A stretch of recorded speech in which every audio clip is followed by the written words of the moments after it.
带去读唐诗。《长相思奇字》作者李白。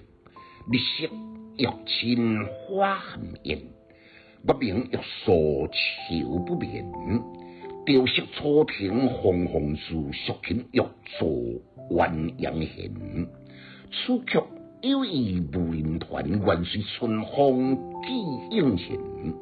一君迢迢结青天，昔时行瀑布，今作琉璃前。不信妾中断，归来看似明镜前。简介：初唐的时期，为了展现国富兵强，不落开疆辟土，经常征战不休。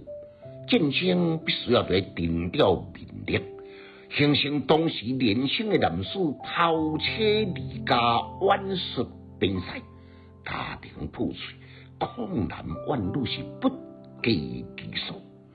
要战争喜爱和平的诗人，经常呢用少数为敌，稳如批判风气。其他的战争早日来罢休，还民安乐。李白第二首的《长相思》呢，伊原无例外。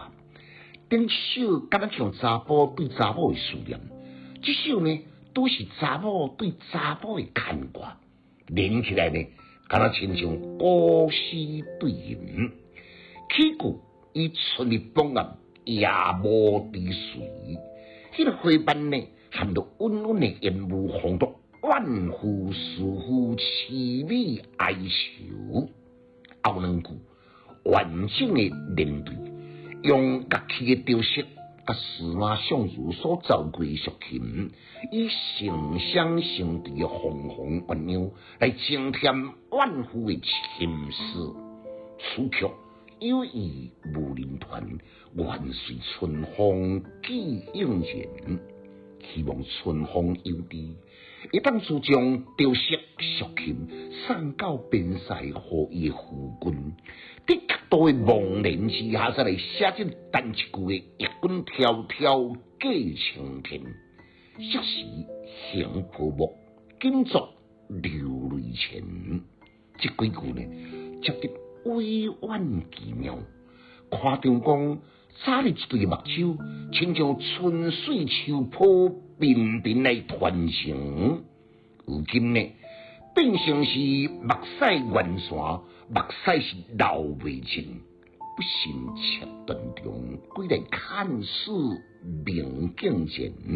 结句呢，更加微妙，就是敢若像查某人最美丽的塞奶，佮带有淡薄受气。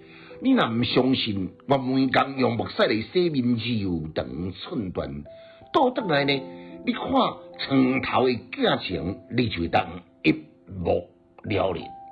为讲倒转来，人甲倒转来看人对啊，咱就在看镜呢。